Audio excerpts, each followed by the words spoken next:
Hello दोस्तों, welcome to सर्वज्ञ वाला यूट्यूब चैनल में आपका हार्दिक स्वागत है। और ये क्लास यूपी बोर्ड कक्षा 12th वालों के बच्चों के लिए होने वाली है, जो कि हिंदी से संबंधित है। अगर आपको भी अपनी परीक्षा में हाई परसेंटेज यानी कि अच्छे नंबर लाने हैं तो ध्यान से देखते रहिए। ये पेपर है आपका हिंदी का।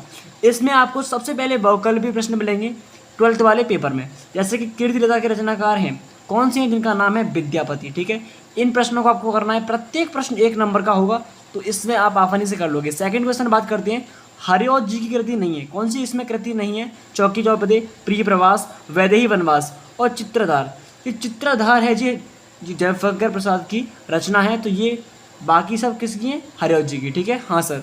नीचे आते हैं, साहित्य लहरी की रचयिता कौन है? तो बिल्कुल है सूरदास जी। कौन है? सूरदास जी। ये फिर लगा लेंगे हाँ सर। आगे पढ़ते हैं, हिंदी साहित्य में किस काल को स्वर्णयुग कहा जाता है?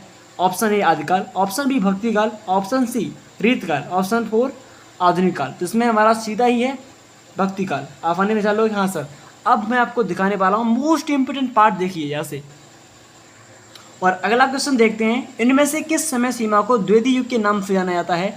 और इसमें ये पढ़ लीजिए, ये थोड़ी सी हिंदी भाषा में लिखा हुआ है, तो ऑप्शन सी इसका सही है। सन 1900 से लेकर सन 1922 तक है। ठीक है, ये ऑप्शन आपको लगाना है। अब हम बात करने वाले हैं मोस्ट इंपोर्टेंट पार्ट की, जो कि आपकी व्याख्या है, जिसे हम इंग्लिश में कहते हैं एक्सप्लेनेशन।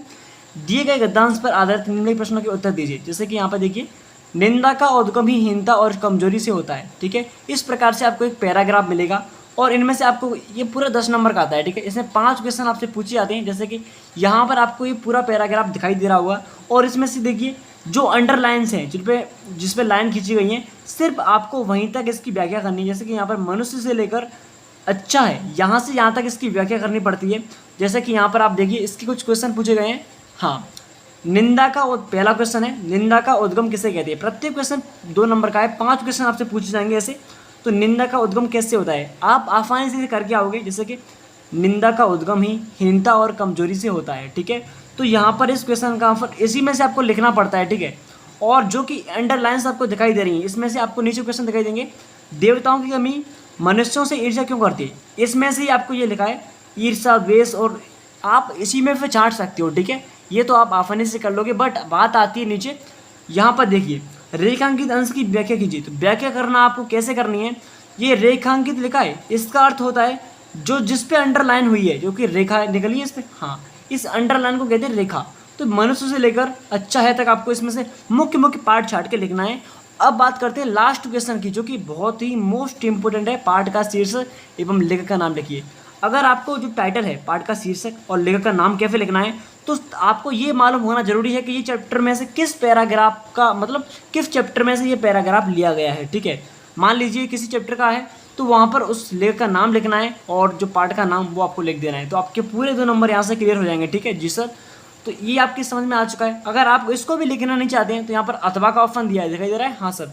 तो अथवा में आपको क्या करना है, यहाँ पर देखिए, इस पेज को यहाँ पर डालते हैं, अथवा का ऑप्शन दिया है, तो हमें ये करना है, यहाँ से एक और आपको पैराग्राफ मिलता है, 2 पैराग्राफ मिलती है, दोनों में से आपको एक करना पड़ता है। जैसे कि अशोक का वृक्ष जितना ही मनोहर है, जितना ही रहस्यमय है, जितना भी अलंकारमय हो, परंतु ये पढ़ लेना। ठीक है, पढ़ने के बाद आप क्या करना है, यहाँ पर भी आपको 5 क्वेश्चन देखने को मिलेंगे। उन 5 क्वेश्चन में से आपको उसी प्रकार से इसमें छांटने हैं और ये कर सकते हो। ठीक है, हाँ सर।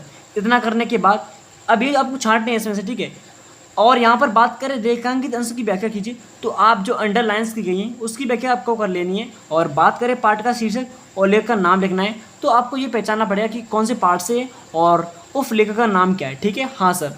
अब बात करते हैं क्वेश्चन नंबर 4, यहाँ पर आते हैं 4 पॉइंट पर। ये हमारा जो ऊपर वाला था वो हमारा गद्यांश था, और ये हमारा पद्यांश थे। उसी प्रकार से 10 नंबर का यहाँ पर भी आता है।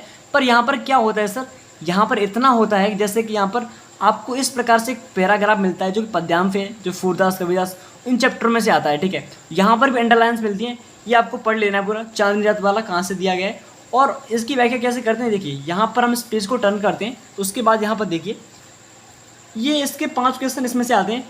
टोटल गद्यांश पे 10 नंबर का आता है, 10 नंबर इससे आता है। ठीक है, इसमें भी 5 क्वेश्चन पूछे जाएंगे, सेम उसी प्रकार से आपको छाटनी है। ठीक है, तो आपके 20 नंबर यहाँ से क्लियर हो जाएंगे। ठीक है, कवि नौका बिहार हेतु किसी समय प्रस्थान कर दें, आपने वो पढ़ा है, तो उसमें से आप इसकी हिंदी आसानी से कर लोगे। जी सर। और ये भी आपके लिए बहुत ही महत्वपूर्ण बात है कि यहाँ पर अथवा में ऑप्शन दिया है, वहाँ पर भी दिया था। अगर यहाँ पर दो दो पैराग्राफ देता है, अगर आप पर ये नहीं आ रहा है तो आप ये कर लीजिए, जिससे कि आप आसानी से कर लो। आपके लिए परीक्षा वाला भी बहुत मेहनत करता है, आपको थोड़ी सी हिंट देता है, यानी सहायता करता है आपकी, ठीक है। अब हम आपकी फ़ायदा करेंगे। अथवा में आपको देखिए ऑप्शन दिया गया है यहाँ से, इसको भी कर सकते हो। यहाँ पर भी आपके 5 क्वेश्चन है, ठीक है, इन्हें कर लोगे जी सर, हाँ सर, अब कोई अथवा नहीं। अब यहाँ पर आते हैं नेक्स्ट पॉइंट पर, ठीक है। अब बात करते हैं साहित्यिक परिचय की, यानी जीवन परिचय की। तो निम्नलिखित में से किसी एक लेखक का साहित्यिक परिचय देते हुए उनकी प्रमुख रचना को उल्लेख कीजिए। मतलब किसी एक कवि यानी एक लेखक का साहित्यिक परिचय लिखना है। अब आप कहोगे सर साहित्यिक परिचय क्या होता है? तो जीवन परिचय और साहित्यिक परिचय में बहुत डिफरेंस होता है, क्योंकि साहित्यिक परिचय कहते हैं कि किसी लेखक के जितने भी उन्होंने बड़े बड़े महान कार्य किए हैं उसको कहते हैं साहित्यिक परिचय। बात करें जीवन परिचय की, जीवन परिचय वो होता है जिसमें जन्म से लेकर मृत्यु तक पूरी बात घटना हुई है उसको लिखना पड़ता है। बस कुछ नहीं करना है, ये लिखा है शब्द सीमा अधिकतम 80 वर्ड्स, आपको 80 शब्द लिखने हैं बस, कोई भाड़ में जाए। 4 नंबर का पूरा 4 नंबर यहाँ से ले जाएंगे जी सर। अगर आपको चाहिए सर हम पर जीवन परिचय नहीं आता तो कमेंट कीजिए, हम आपके लिए जीवन परिचय और साहित्यिक परिचय और व्याख्या करके आप जरूर लाएंगे, ठीक है। बस कमेंट कीजिए। आज मैं सिर्फ आपको पेपर पढ़ा रहा हूँ पूरा, ठीक है। यहाँ पे देखिए ख नंबर, निम्नलिखित में से किसी एक कवि का साहित्यिक परिचय देते हुए उनकी प्रमुख कृतियों का नाम लिखिए। ऊपर वाला का था जो गद्यांश था और नीचे वाला पद्यांश है। यहाँ पर भी 80 वर्ड्स, ऊपर भी 80 वर्ड्स। यहाँ पर होंगे अलग लेखक, ऊपर के अलग लेखक। इन तीनों में से आपको एक करना पड़ेगा, यहाँ पर भी तीनों में से एक करना पड़ेगा। आपके लिए इतनी हिंट मिल रही है, आपको 3 साहित्यिक परिचय दिए जाते हैं, उनमें से आपको सिर्फ एक करना पड़ता है, ठीक। उनमें से एक कीजिए, इनमें से एक। अगर आप पर नहीं आ रहे तो कमेंट कीजिए, हम आपके लिए जरूर लाएंगे। अब बात करते हैं पॉइंट नंबर 6 की, जो कि बहुत महत्वपूर्ण है, बहुत ही, जैसा कि पंचलाइट अथवा बहादुर की कहानी के उद्देश्य पर प्रकाश डालिए, जो बहुत ही सिंपल है और बहुत ही इंपॉर्टेंट है, हर साल आता ही आता है भाई। पंचलाइट की कहानी बहुत सिंपल है, बस आपको एक बार पढ़ लेनी है और आपको याद हो जाएगी और उसे आसानी से लिख के आओगे।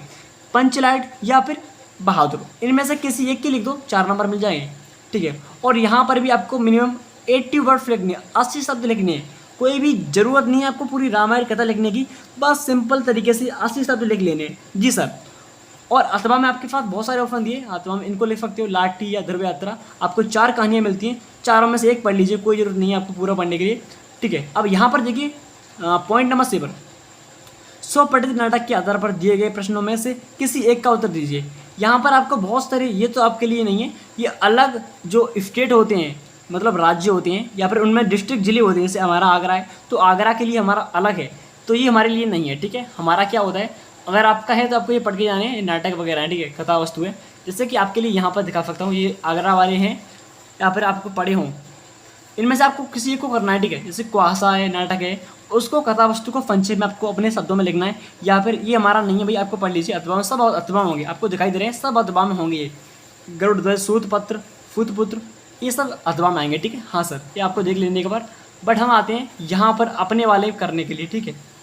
तो ये हैं हमारे, तो यहाँ पर आपको दिखाई दे रहा है श्रवण कुमार, ये भी हमारा नहीं है, फिर ये इनमें सब अथवा में ये अभी चल रहे हैं। हमारा यहाँ पर देखिए, ये है हमारा त्यागपति वाला, त्यागपति खंड काव्य की कथा वस्तु संक्षेप में लिखे, ये अपना है भाई, इसको मानता हूँ, ये हमारा ही है, इसको हमें लिखते हैं। ये क्या है, जो हमारे एक राजा महाराजा है उनकी एक कहानी है, बस आपको वो पढ़ लेनी है, छोटी सी है भाई, 80 वर्ष लिखने कोई ज़्यादा बड़ी बात नहीं है, लिख लोगे, आपको पढ़ा दूंगा। बस मुझे कमेंट कीजिए कि त्यागपति खंड काव्य की कथा वस्तु संजय मिलेगी, हमारे चैनल पर देख लेना, आपको मिल जाएगी 100%। बस कमेंट कीजिए, हम आपके लिए लाएंगे। और अब बात करते हैं नेक्स्ट पॉइंट की, ठीक है जी सर। तो यहाँ पर पेज को टर्न करते हैं एंड ऊपर भी ऐसे ही है, अथवा चल रहा है अभी तक। इनमें से आपको एक ही लिखना है, इतने सारे 2-3 पेजों में से, ठीक है, अथवा वाला। अब आते हैं खंड ख पर, यहाँ पर देखिए खंड क जी सर।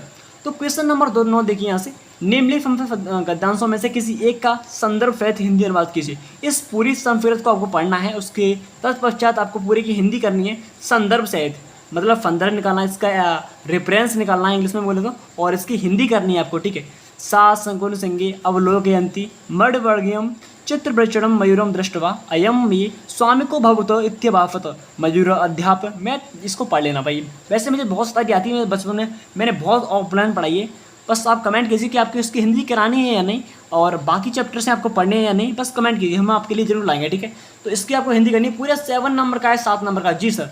यहाँ पर आते हैं, थोड़ा सा इसे टर्न करने के बाद, तो यहाँ पर देखिए, यहाँ पर वही आपको ये अथवा में, ठीक है, ये वाला अथवा में अयम प्रयागी, अयम माने यह होता है, प्रयागी माने आपको पढ़ना है, बता देना, मैं पढ़ा दूंगा, ठीक है। ये विद्यालय के बारे में से आया है, ये अथवा में आपको इसकी हिंदी करनी है या फिर इसकी व्याख्या हिंदी अनुवाद कर देनी है। कर लोगे जी सर, पूरे 7 नंबर का है, छोटा सा तो पार्ट है भाई, कर लोगे। आपको 7 नंबर बढ़ाने हैं, आपको हाई परसेंटेज मार्क लाने। तो यहाँ पर देखिए ख, ये हमारा लिखा हुआ, ये भी हमारा 7 नंबर का है, ये पर अथवा में नहीं है, ये ख में है। इसमें क्या कह रहा है, दिए गए पद्यांश श्लोकों में से किसी एक का संदर्भ सहित हिंदी में अनुवाद कीजिए। इस पूरे का हिंदी में अनुवाद करना है, पूरे 2+5 यानी 7 नंबर का ये भी है। न मैं रोजते भद्रम वह उल्लू का श्याम, ये 12th में ही तो आता है भाई, उल्लू वाले पार्ट से तो है, आसानी से कर लोगे जी सर। बट आपको पढ़ना पड़ेगा, पढ़ना है तो हमसे बोल दिया, हम आपके लिए 100% पार्ट लाएंगे, बस कमेंट तो कीजिए ब्रो।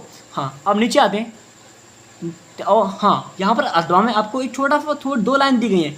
अब आप 2 लाइन का अर्थ नहीं निकलेगा तो क्या निकलेगा भाई, 2 लाइन का अर्थ तो आसानी से निकाल लोगे। परोच्च कार्य हंतारम प्रत्यचे प्रियवादिनम वर्जित जाद्रम मित्रम विषकुंभम पयोमुखम, आसानी से हिंदी कर लोगे भाई। मतलब कोई काम दूसरों पे हमें निर्भर नहीं रहना चाहिए, बता देना, हम कर देंगे इसकी हिंदी, ठीक है। अब आते हैं 10 वाले पॉइंट पे।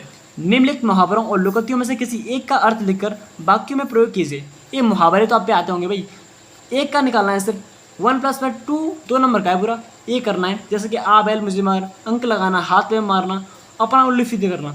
अपना उल्लू फीती करना का अर्थ क्या होता है, मतलब खुद से मतलब रखना। ये बहुत सारे आप कर लोगे भाई, नहीं आते तो बता देना, करा दूंगा मैं, ठीक है। अब आते हैं पॉइंट नंबर 11 पर, ठीक है। तो यहाँ पर देखिए पॉइंट नंबर 11, निम्नलिखित शब्दों के फंती विच्छेद के सही विकल्प का चयन कीजिए। जैसे कि पहला है तथापि का फंती विच्छेद, तो ये सिंपल है, आसानी से कर लोगे। तो इसका होता है तथापि, तो इसको सिंपल कर लोगे सर, तथा ना बी वाला होगा, कर लोगे हाँ सर। अब यहाँ पे देखिए परमेश्वर, इसे भी कर लोगे सर, परम धरेश्वर होता है इसका, परम धर ईश्वर, ये सिंपल ही हो जाए, ठीक है। इन्हें कर लोगे, कुछ नहीं है इनमें। अगर नहीं फंदी बिछे आते हैं तो हम कमेंट कीजिए, हम आपके लिए जरूर लाएंगे, विश्वास कीजिए हमारा। एंड थर्ड पॉइंट है हमारा गायक का फंदी विच्छेद। तो गायक का क्या होगा सर, ये हमारी कौन सी है, अयाज फंदी है, जो कि स्वर फंदी के भाग में आती है। 5वें नंबर की फंदी जो कि अयाज संधि है, जिसे हम कहेंगे गे धनक। सिंपल बोल लोगे सर, सब कुछ करा देंगे, चिंता ना, don't worry, I understand your feelings. मैं आपकी भावना समझता हूँ कि आपका जो पेपर है उसके हिसाब से आपको कठिन लग रही होंगी। मुझे एक्सपीरियंस है, मैंने कई बार दूसरे लोगों के पेपर भी दिए हैं और मुझे फुल एक्सपीरियंस है, चिंता मत कीजिए। राजन में विभक्ति और वचन लिखिए, ये आपको करने हैं, इन्हें आसानी से कर लो, इसमें कुछ नहीं है, आपको छांटना पड़ता है कौन सी विभक्ति और कौन सी मतलब षष्ठी है पश्चिमी है, आसानी से कर लो जी सर। ये भी हमारा क्या 1 नंबर का आता है, ठीक है। 2 क्वेश्चन आते हैं ऐसे जी सर। अब यहाँ पर मोस्ट इम्पोर्टेंट पार्ट आने वाला है, निम्नलिखित शब्द युग्मों से सही अर्थ चयन कीजिए। आपको छांटने पड़ते हैं सही अर्थ, जैसा कि यहाँ पर दिखाई दे रहा है वसन और बेसन, इनमें से आपको सही अर्थ छांटना पड़ेगा कि वसन का अर्थ क्या होता है, वस्त्र होता है, बेसन क्या कहते हैं, आदत, तो इसका ये लगा देना है, ठीक है जी सर। हाँ हो जाएगा क्लियर। अब हम बात करते हैं नेक्स्ट वाले की, तो यहाँ से इसे टर्न कर देते हैं पूरे को। देखिए अम्बुज और अम्बुद, यहाँ से अम्बुज माने क्या होता है फिर, कमल होता है, अम्बुद कहते हैं बादल, तो इसका ऑप्शन लगाना पड़ेगा सी, कमल और बादल जी सर। तो यहाँ पर देखिए निम्नलिखित शब्दों में किसी एक के 2 अर्थ निकालने पड़ते हैं, इन तीनों में से आपको एक के 2 अर्थ निकालने हैं। जैसे कि अंबर माने क्या होता है, विधि माने नाक का 2 निकाल लोगे भाई, हाँ आसानी सर। नाग माने सर्प भी होता है, सांप भी होता है, और भुजंग भी होता है, भुजंग कह लो, आसानी से 2-3 निकाल लेंगे, बस आपको 2 ही लिखने हैं। अगर 3 लिखोगे तो आपके नंबर भी कट सकते हैं, आपको जितना बोला जाए सिर्फ उतना ही करना है पेपर में जी सर। ये कोई बड़ी बात नहीं है आपके लिए, अभी ये आपका जीवन का पहला पड़ाव है। अगर आप इस पहले पड़ाव से भी डर जाएंगे तो जीवन में आप कुछ भी नहीं कर पाओगे। तो शुरुआत के पड़ाव को पार करने के लिए हिम्मत और हौसला आप में होना जरूरी है। ग देखिए निम्नलिखित वाक्यांशों के लिए एक शब्द का चयन करके लिखिए जो आंखों के समान हो। प्रत्यक्ष बोलते हैं, सिंपल है, ये तो सिंपल है भाई, जो आंखों के समान हो, प्रत्यक्ष आंखें समान, हाँ सर। और माफ़ी चाहूँगा आपसे कि लास्ट में 2-3 इसके पेश कर चुके हैं, जिससे कि मैं आपको जो मोस्ट इम्पोर्टेंट पार्ट है, जैसे कि पत्र लिखना, लेटर वगैरह है, या फिर निबंध है, निबंध बताऊँगा। जब निबंध आपको 100% वही मिलेगा हिंदी में, ठीक है। इसमें से पार्ट फट चुके हैं, बट चिंता मत कीजिए, मैं आपको जरूर एक पेपर लेके उनको भी दिखा दूंगा, ठीक है। तो थैंक यू सो मच, मिलती हैं ऐसी इंटरेस्टिंग क्लास के बाद। जय हिंद। और आपको कोई भी प्रकार से कुछ भी चाहिए तो बता दीजिए हमें, हम आपके लिए तैयार हैं, हमें सर्वज्ञ वाला।